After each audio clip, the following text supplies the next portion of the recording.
Hi hello friends, ಎಲ್ಲರಿಗೂ ನಮಸ್ಕಾರ. Already ಇವತ್ತು ಯಾವ ವಿಡಿಯೋ ಮಾಡ್ತಾ ಇದ್ದೀನಿ ಅಂತ ನಿಮಗೆ ಗೊತ್ತಿದೆ.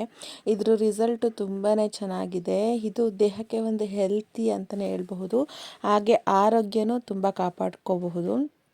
ನೀವು ಎಲ್ಲ ಥರದ ವಯಸ್ಸಿನ ಮಕ್ಕಳುಗಳಿಂದ ಹಿಡಿದು ಅಂದರೆ ಮಕ್ಕಳುಗಳಿಗೆ 6 ತಿಂಗಳ ನಂತರ ಈ ರಾಗಿ ಸರಿ ಎಲ್ಲ ತಿನ್ನಿಸ್ತಾರಲ್ವ. ಸೊ ಇದು ಒಂದು 8 ತಿಂಗಳ ನಂತರ ಸಿರಿಧಾನ್ಯ ಎಲ್ಲ ಹಾಕಿರೋದ್ರಿಂದ ಆರೋಗ್ಯ ಆಗೋದಕ್ಕೆ ಒಂದು 8 ತಿಂಗಳ ನಂತರ ಇನ್ನು ವಯಸ್ಸಾಗಿರೋ ತನಕನೂ ಇದನ್ನು ಕುಡಿಬಹುದು. ಆದ್ದರಿಂದ ಈ ರೆಸಿಪಿ ತುಂಬಾ ಉಪಯೋಗ.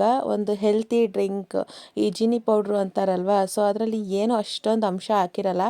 ಬಟ್ ಇದು ಮನೇಲಿ ಮಾಡೋದ್ರಿಂದ ತುಂಬಾ ಒಂದು ಹೆಲ್ತಿ ಅಂತಲೇ ಹೇಳ್ಬಹುದು.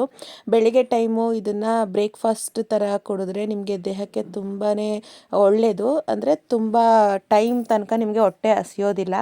ಇದನ್ನು ನೈಟ್ ಟೈಮ್ ಆದರೂ ನೀವು ಕುಡಿಬಹುದು. ಸ್ವೀಟಾಗಾರು ಮಾಡ್ಕೊಂಡು ಕುಡಿಬಹುದು, ಖಾರವಾಗಾರು ಇದನ್ನು ಮಾಡಿಕೊಂಡು ಕುಡಿಬಹುದು. ತುಂಬಾ ಚೆನ್ನಾಗಿದೆ. ಇದನ್ನು ಯಾವ ರೀತಿ ಮಾಡ್ತಿದ್ದೀವಿ, ಏನೇನು ಸಾಮಾನು ಬೇಕು ಅಂತ ಹೇಳ್ತೀನಿ. ಸೊ ಬನ್ನಿ.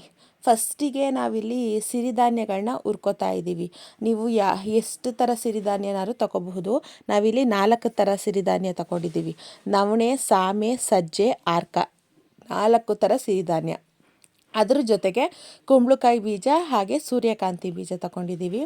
ಇದ್ರ ಅಳತೆ ನೀವು 2 ಸೇರು ರಾಗಿಯನ್ನು ತಗೊಂಡಿರೋ ಅಂಥದ್ದು. ಅದಕ್ಕೆ 1 ಲೋಟದಷ್ಟು ಕಾಳುಗಳು, ಹಾಗೆ ಅರ್ಧ ಲೋಟದಷ್ಟು ಸಿರಿಧಾನ್ಯಗಳು, ಹಾಗೆ 1 ಇಡಿ 2 ಇಡಿಯಷ್ಟು ಈ ಡ್ರೈ ಫ್ರೂಟ್ಸು, ಈ ಸೀಡ್ಸ್ಗಳು, ಆ ಥರ ಅಳತೆಯನ್ನು ತಗೊಳ್ಳಿ.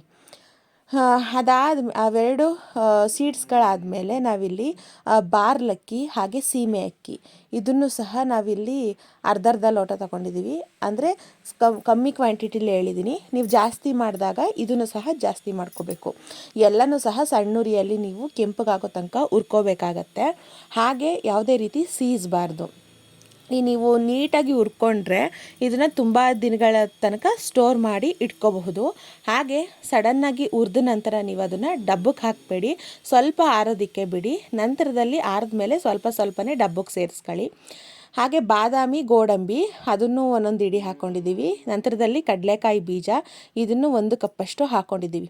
ತುಂಬಾ ಪ್ರೋಟೀನ್ ಇರುತ್ತೆ, ವಿಟಮಿನ್ಸ್ ಇರುತ್ತೆ, ಹಾಗೆ ಫೈಬರ್ ಅಂಶ ಆಗಲಿ ಪ್ರತಿಯೊಂದು ಅಂಶಗಳು ಇದರಲ್ಲಿ ನಿಮಗೆ ಸಿಕ್ಬಿಡುತ್ತೆ. ಗೋಧಿನೂ 2 ಲೋಟ ಹಾಕಿದ್ದೀವಿ.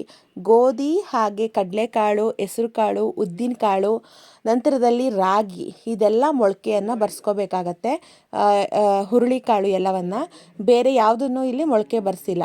ಈ ಕಾಳುಗಳನ್ನು ಅಷ್ಟೇ ಎಲ್ಲ ಸಮ ಪ್ರಮಾಣದಲ್ಲಿ ಸಪ್ರೇಟು ನೈಟ್ ಟೈಮು ನೆನೆಸಿ ಅದನ್ನು ಬೆಳಿಗ್ಗೆ ಸೋರು ಹಾಕಿ ನೀವು ಮೊಳಕೆ ಬರೆಸಿ, ಆ ಮೊಳಕೆ ಕಾಳನ್ನು ನೀವು ಬಿಸಿಲಲ್ಲಿ ಚೆನ್ನಾಗಿ ಒಣಗಿಸ್ಬೇಕಾಗತ್ತೆ.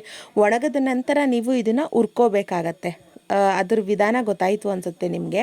ಸೊ ಆವಾಗ ಪರ್ಫೆಕ್ಟಾಗಿ ಆಗುತ್ತೆ. ಮೊಳಕೆನೂ ಅಷ್ಟೇ, ಒಂದು ಕಾಳು ಯಾವ ಕಾಳನ್ನು ನೀವು ಮೊಳಕೆ ಬರೆಸ್ತೀರಾ ಅದು ಅಷ್ಟುದ್ದ ಮಾತ್ರ ಬರೆಸ್ಬೇಕಾಗತ್ತೆ. ಜಾಸ್ತಿ ಆ ಮೊಳಕೆ ಬರೆಸಿದಷ್ಟು ಅದರಲ್ಲಿರುವ ವಿಟಮಿನ್ಸು ಹೊಂಟೋಗ್ಬಿಡತ್ತೆ.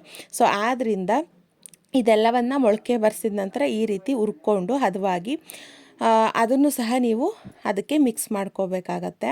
ಸೊ ತುಂಬಾ ಚೆನ್ನಾಗಿದೆ ಈ ಪೌಡ್ರು. ಇದಕ್ಕೆ ನೀವು ಹಾಲು ಮಿಕ್ಸ್ ಮಾಡಿ ಸ್ವಲ್ಪ ಏಲಕ್ಕಿ, ಬೆಲ್ಲ ಮಿಕ್ಸ್ ಮಾಡಿದ್ರೆ ಸ್ವೀಟ್ ಆಗುತ್ತೆ. ನಮ್ಗೆ ಅದು ಬೇಡ ಅಂದರೆ ನೀವು ಇದಕ್ಕೆ ಒಂದು ಸ್ವಲ್ಪ ಉಪ್ಪು ಹಾಗೆ ಮಜ್ಜಿಗೆ ಮಿಕ್ಸ್ ಮಾಡ್ಕೋಬಹುದು.